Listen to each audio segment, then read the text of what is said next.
Saúde Animal. Oferecimento.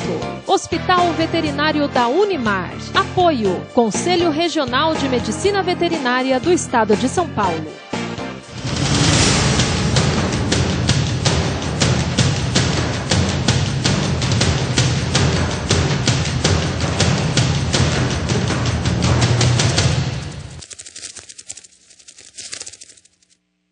Olá, sejam bem-vindos. Começa agora mais uma edição do nosso programa Saúde Animal. Você já sabe que toda semana nós temos aqui a oportunidade de conhecer um pouquinho mais sobre esse universo da medicina veterinária e a zootecnia, principalmente, no nosso programa, que acontece graças à parceria do Hospital Veterinário da Unimar e também do Conselho Regional de Medicina Veterinária do Estado de São Paulo, a quem eu agradeço e sempre faço questão de agradecer aqui todas as semanas.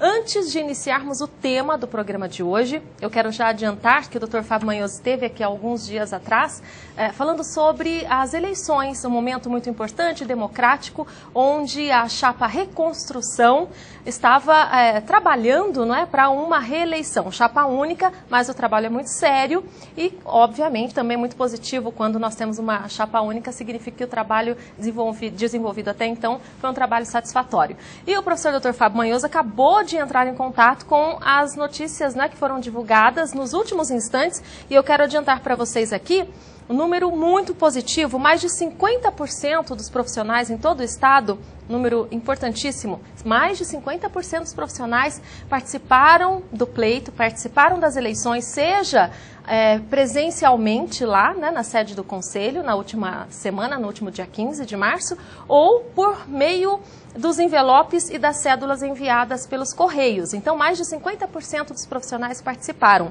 médicos veterinários e zootecnistas. Ao todo, 15.508 profissionais votaram e a chapa Reconstrução obteve 79,4% dos votos válidos, ou seja, 12.314 votos. Parabéns à chapa Reconstrução. Dr. Fábio Manhoso é um dos conselheiros, estará lá mensalmente nas plenárias, lutando, trabalhando pelo profissional de medicina veterinária e também de zootecnia. Para completar ainda, votos nulos 1.780, votos em branco 1.414 e essa diretoria, a diretoria Reconstrução, a chapa Reconstrução, assume oficialmente no próximo mês de agosto.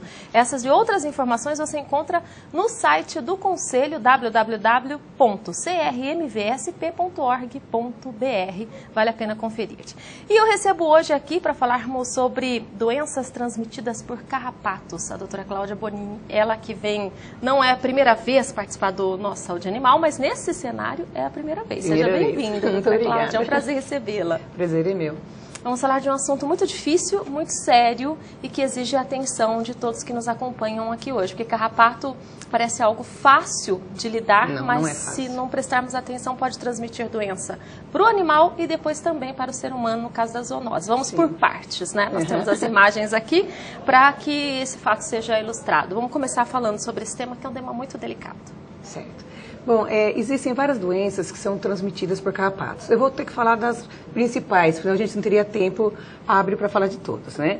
Mas as principais doenças transmitidas por carrapatos para pequenos animais, né, principalmente cães, seria a erliquiose e a babesiose. Eu trouxe até algumas imagens para vocês verem a gravidade que é a situação. A melhor coisa já é começar a ver as imagens?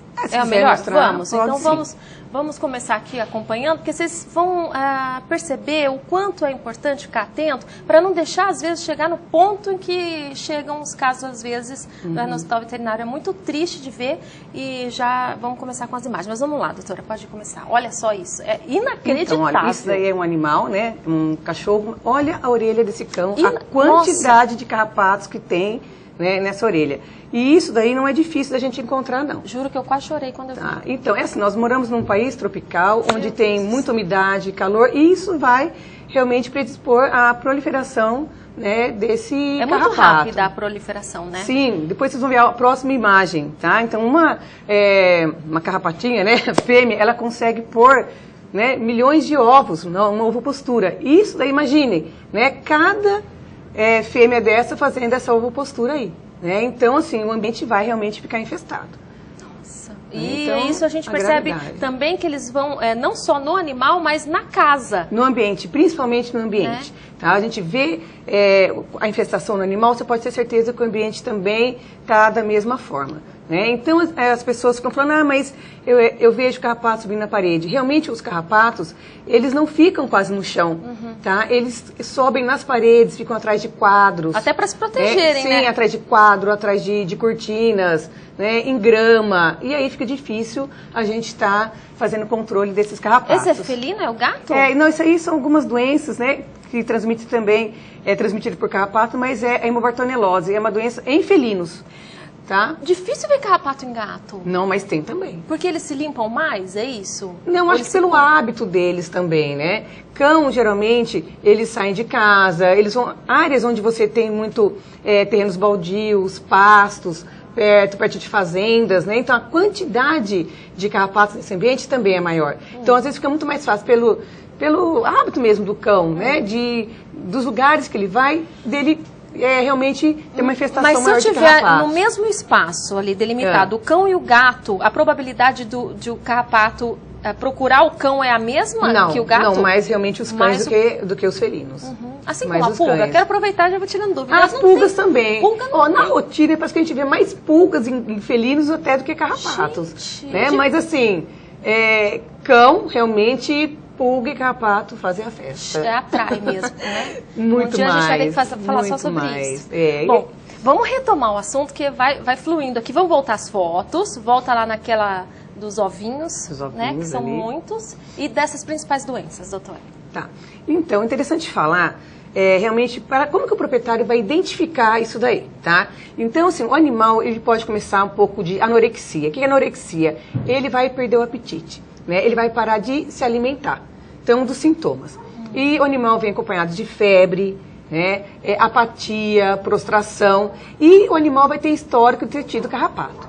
Então, às vezes, quando ele chega pra gente, o animal já tem esses sintomas, mas não necessariamente ele tem o carrapato hoje, porque às vezes o proprietário já tratou, ele já fez o controle do carrapato. Então, a gente fala assim pro proprietário, nossa, seu animal está com carrapato? Não, não estava, mas olha, essa doença pode ser transmitida por carrapato, sintomas, mas ele não tem carrapato. Mas ele pode ter tido. E aí manifesta depois? E manifesta depois. Tem alguns animais que eles passam, né, a doença está lá latente, está quietinho, o animal passa por algum estresse, a doença aparece. Cai a imunidade? Cai a imunidade e o animal desenvolve os sinais clínicos da doença. Então, cio, né, então cadelas próximas ao cio, mudança de ambiente, mudança de casa, aquisição de um outro animal no mesmo ambiente. Então isso, o que gera estresse para o animal, pode o animal começar a apresentar os sinais clínicos. Então não necessariamente durante o exame clínico você vai encontrar carrapatos no animal. Você pode ver uma infestação grande daquela, como o animal pode estar sem nenhum carrapato. Tá limpinho, porque já controlou. E também não precisa de uma infestação muito grande. Às vezes dois, né? Poucos carrapatos picando já pode também transmitir a doença. Né? E outra coisa que vale ressaltar também, que acho que é curiosidade de várias pessoas, né? Como transmite a doença? O animal transmite para o outro? Né? Um cão vai transmitir para outro animal? Não, não transmite. Tá? De que forma que vai ocorrer a transmissão dessa doença? Então, o carrapato, ele vai, pica o animal doente, aí ele vai e pica o outro animal doente. Tá? Então, se você tem animais na sua casa, então não é o contato de um com o outro. Entendi. Mas sim o carrapato picando o animal doente e indo lá e picando o animal que está saudável. O carrapato é o vetor, na verdade. Sim. Como o mosquito da leishmaniose, né? Que vai lá, pica o cão, depois vai e pica o... E realmente ele pica o animal doente, depois ele vai e pica o outro animal e transmite também a doença. E assim vai levando. Transfusão de sangue. Tá? Pode também, um animal precisa de transfusão de sangue, a transfusão de sangue também pode transmitir a doença para outros animais.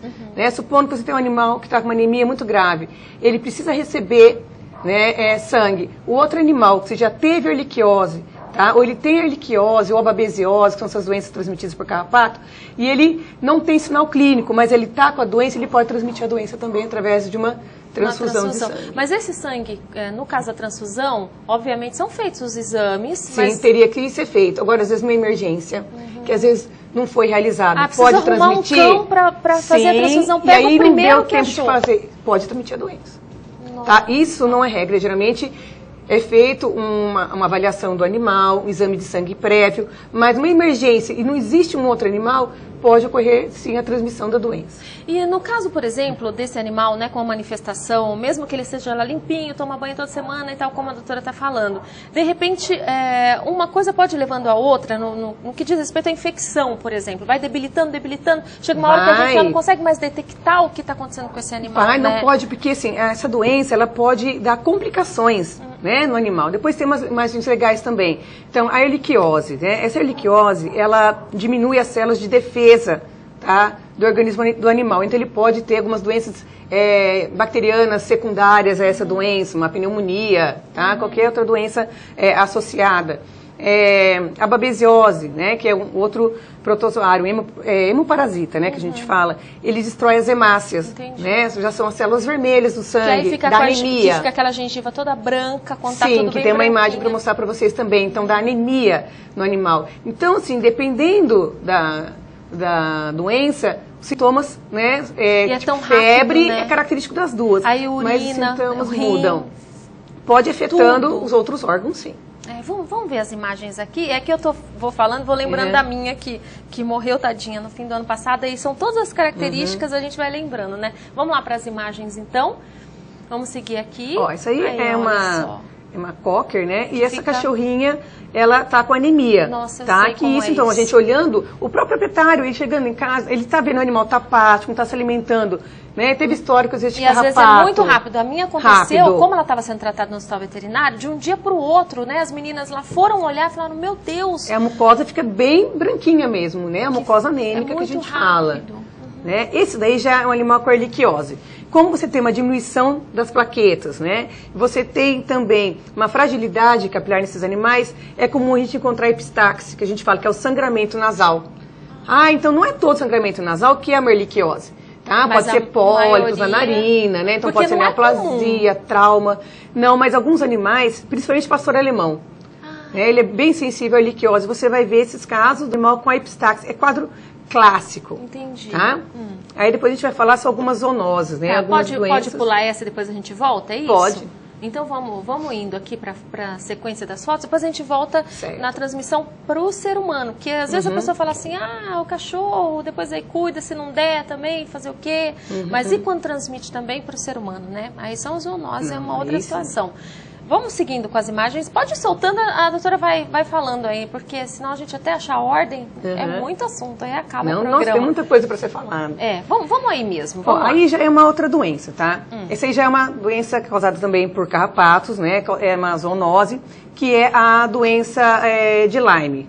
Tanto essa doença de Lyme como a próxima imagem, que é da febre maculosa, né, são outras espécies também de carrapato, só que geralmente são encontrados em ambiente onde você tem animais silvestres. Né? Uma delas é a capivara. Que teve um caso recente semana passada de uma menina na região de Assis. Então, que faleceu com 13 anos. Então, pode ter tido contato, né, às vezes com animais silvestres. E a capivara, né, ela geralmente tem esses carrapatos que podem transmitir, então, a febre maculosa.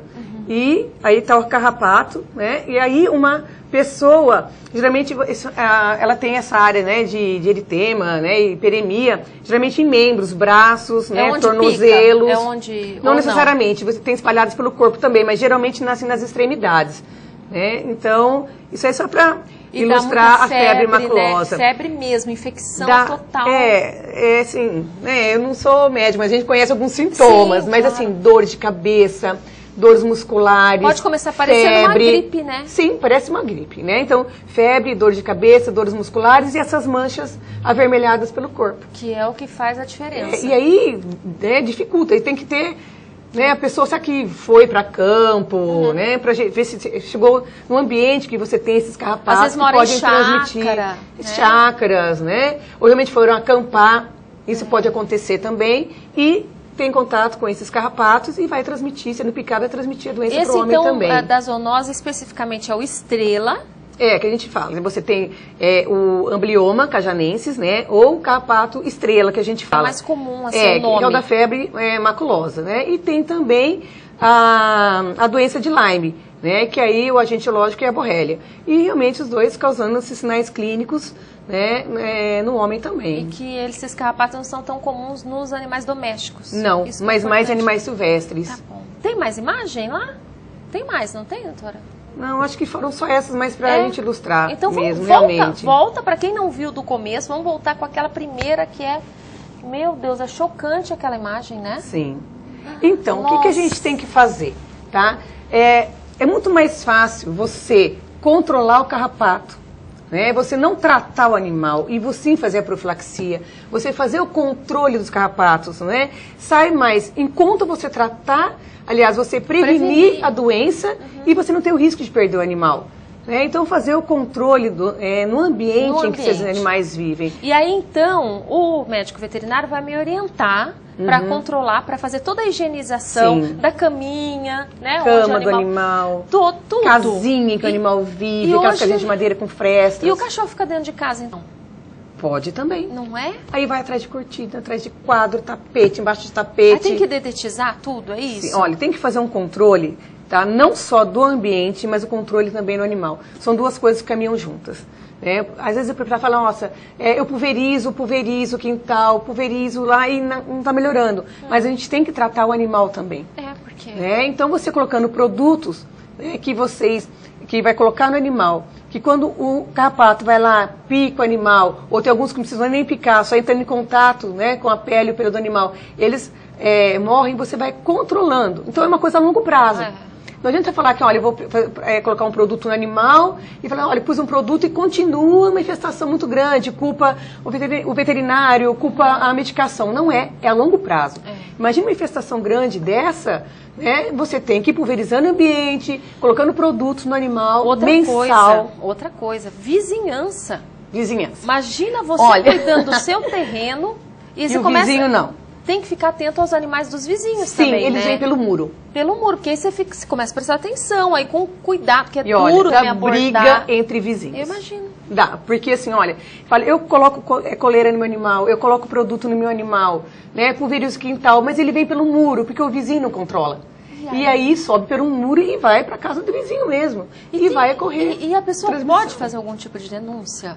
De repente, assim? Olha... É tão delicado isso, delicado, né? Eu nunca vi casos de denúncia. Mas se tiver muito, ué...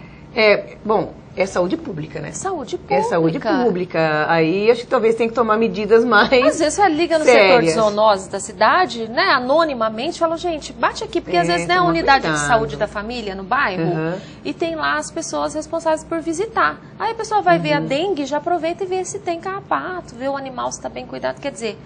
Aí vai uma outra saúde questão. Do animal, né? Ai, judiação, gente, como é que pode? E eles sofrem bastante. Então, e aí, só para, antes de chamarmos aqui, que nosso tempo, infelizmente, já me avisaram que já está esgotando, mas nós falamos, claro, dos sintomas, que ele vai ficando amoadinho, vamos usar o português, né? Claro, vai ficando amoadinho, para de comer, né? A gente acaba confundindo. Quanto tempo... óbvio que se puder correr imediatamente, melhor. Mas ele tem vômito, tem diarreia, esse tipo de coisa? Não, geralmente os sintomas não são esses os primeiros a aparecer. Tá? Realmente, a primeira coisa é o animal diminuir realmente a alimentação. Tá? Ele não quer comer. Aí você chega para o veterinário, você está com uma febre, pode acontecer vômito e diarreia? Pode, mas não são sintomas que mais caracterizam a doença. Tá? Já pode ocorrer fezes com sangue. Por quê? Você tem uma diminuição das plaquetas. Mas aí já está bem avançado. Já está bem avançada, aquela epistaxis que eu falei, sangramento nasal. Já são casos um pouco mais avançados. Mas se o animal teve histórico de ter tido realmente ectoparasitas, os carrapatos, e o animal já está meio moadinho, está meio quietinho, prostrado, procura o médico veterinário. A gente tem forma de fazer diagnóstico para isso. É isso que eu ia perguntar. Quer dizer, com alguns dias já é possível perceber que tem alguma coisa errada. Sim, porque os sintomas são muito parecidos. Quantas doenças podem causar diminuição do apetite do animal realmente? Às vezes você fica lá trocando ração. Então, isso não gosta mais foi dessa importante ração. Você falar disso. Quantas vezes falam, olha, eu já troquei de ração e o animal não quer comer. Às vezes o problema não é a ração, não é a palatabilidade, quando ele tá com nada. Fome, ele come, não é? Come. Aí quando ele chega assim, olha, eu dei um pedacinho de queijo ou de um bife que ele gosta e não comeu, aí o negócio já está sério. Corre, né? Aí a gente pode fazer exames laboratoriais né, que realmente vão dar o diagnóstico para a gente. Os sinais clínicos realmente vão sugerir para a gente uma suspeita clínica que aquele animal tem aquela doença. O hemograma, exame de sangue, também sugere. Né? As pessoas falam, o animal está com a doença do carrapato por um simples hemograma. Não, realmente nós falamos, olha, a suspeita maior pelos sinais clínicos, né, pelo histórico do carrapato, o animal tem uma suspeita muito grande de ter a doença do carrapato. Ela sugere pra gente. Isso. Mas existem sorologia, né? O PCR, que é um exame um pouco mais... Sabe que o da minha eu mandei lá para Botucatu. Que foi o Dr. Rodrigo Prevedelo que estava me ajudando, orientando. Aí nós mandamos lá para Botucatu, porque assim, já estava tão difícil de detectar, porque vai misturando muito. Então, existem testes mais simples, até em lâmina, né? Que você colhe uma gota do sangue do animal, geralmente sangue periférico, você coloca na lâmina, né? Colhe e você consegue ver tanto a erlíquia como a babésia dentro das células em que ela, né, ela fica e ela acaba destruindo, né? As células mononucleares, são células brancas do sangue, né?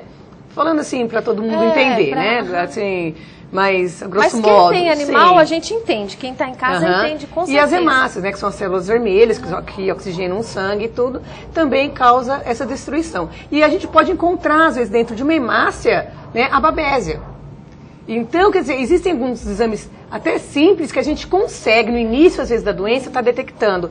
Quando está já mais severa, uma anemia muito grave, fica mais difícil. O animal não tem nem hemácia quase, está tão anêmico, como que a gente vai encontrar o agente, né? Mas existem, se a gente pegar precoce, trata o animal, tem cura, né? Então vale a pena, e aí, assim, correr com o animal. Não era.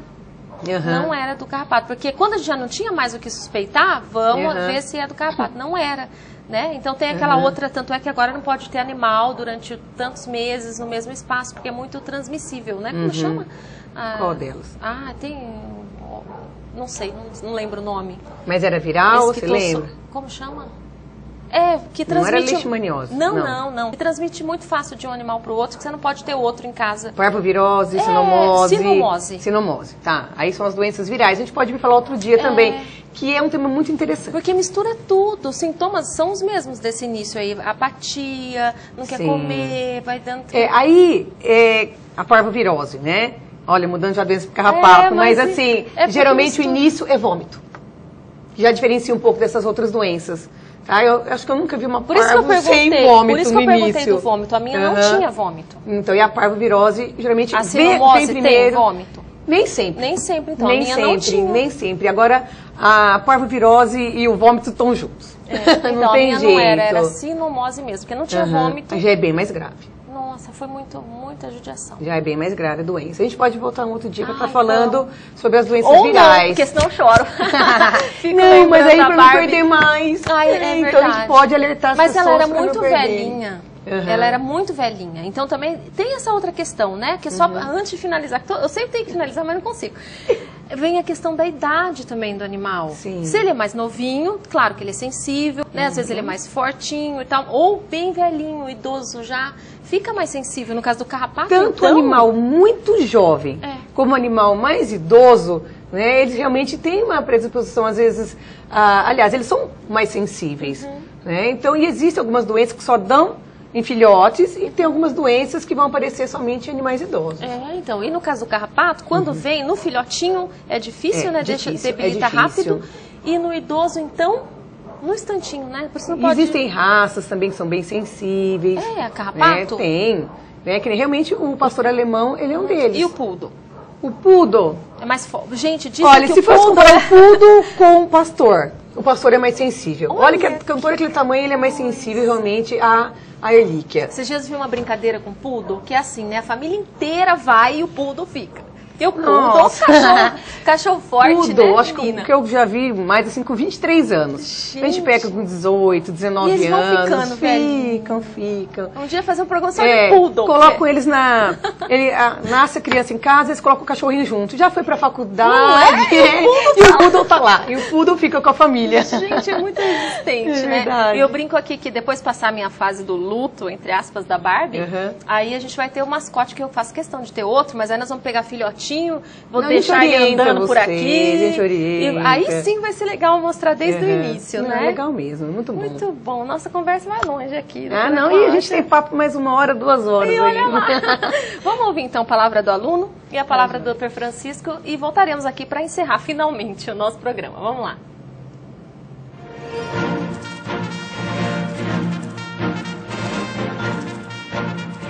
Eu sempre gostei muito de animais, né? Então é uma área que eu sempre gostei. Quando a gente gosta, a gente se dedica mais, né?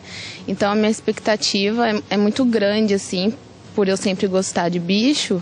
Aí eu espero que futuramente colhe bons frutos, né? O campo é um campo muito amplo. Então, por ser também um campo muito amplo, eu escolhi também a veterinária. Tá crescendo muito no mercado, então por isso também escolhi a Unimar, para estar estudando, por ela ter um campo muito grande também. Os professores ajudam muita gente no estágio e a gente aprende muito, porque é onde a gente vai pôr a mão na massa e é na prática, né? Tô em dúvida do que eu quero. Quando eu entrei, eu queria grandes, mas agora rolou uma dúvida, né? Então agora eu não sei ainda. Vamos ver mais pra frente. Até eu termino do curso, vamos ver. O importante é a paixão pela profissão. Com certeza.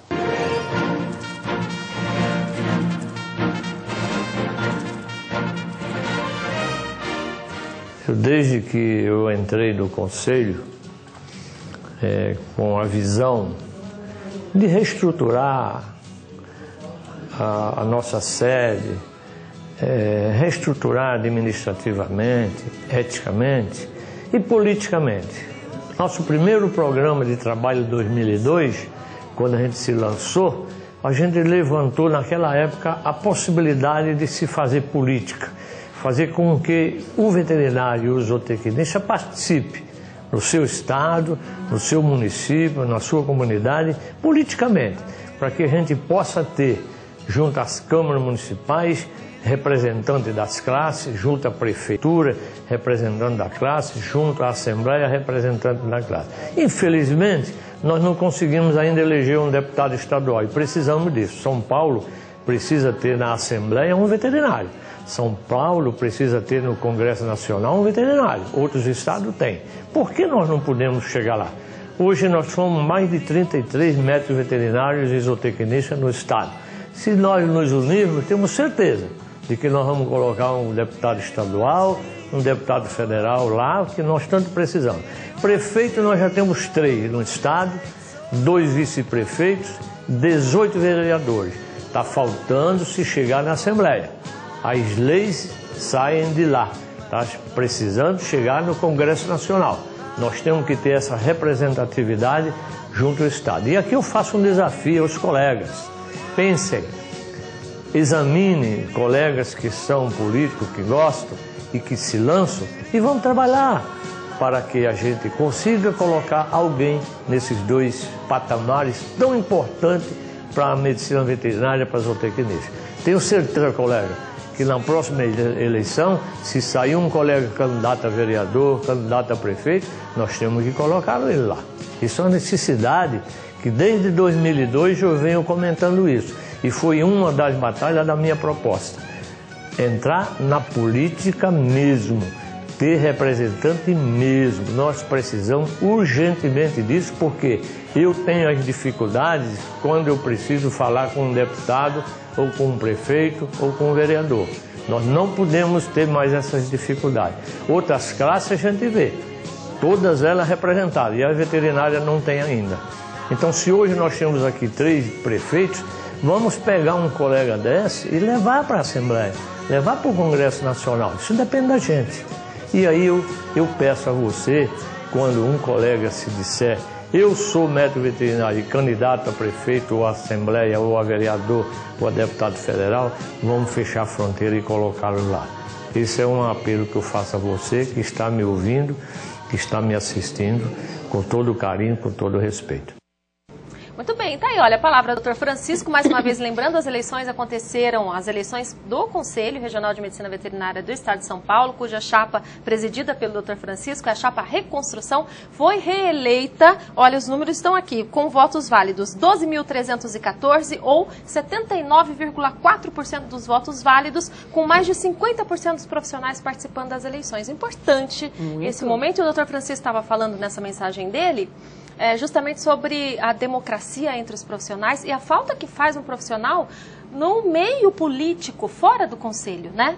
Um vereador, um senador, um legislador. É importante. Quer ser candidata, doutora? Não. Todo mundo corre. É outra. Mas participar do conselho é importante, né? Sim. Porque a classe tem mais segurança e mais estrutura. Isso já é um ótimo começo, não é? Sim. Agradeço muito sua participação. Já combinamos aqui 1.500 pautas daqui para frente. E não, eu vou voltar mais vezes. E vamos falar sobre outros casos importantes e casos corriqueiros, né? Para tirar as dúvidas. Então eu te espero no próximo Saúde Animal aqui em breve. Sim, senhora. Obrigada por tudo, doutora Cláudia. Eu que agradeço. Obrigada a todos pelo carinho, mais uma vez pela participação. Você acompanha a reprise dos nossos programas. Se tiver alguma dúvida, sugestão, críticas, é só entrar em contato pelo saudeanimal@unimar.br. Saúde Animal, tudo junto, @unimar.br. Obrigada, uma ótima semana e até o próximo Saúde Animal, se Deus quiser. Tchau, tchau. Saúde Animal. Oferecimento. Hospital Veterinário da Unimar. Apoio. Conselho Regional de Medicina Veterinária do Estado de São Paulo.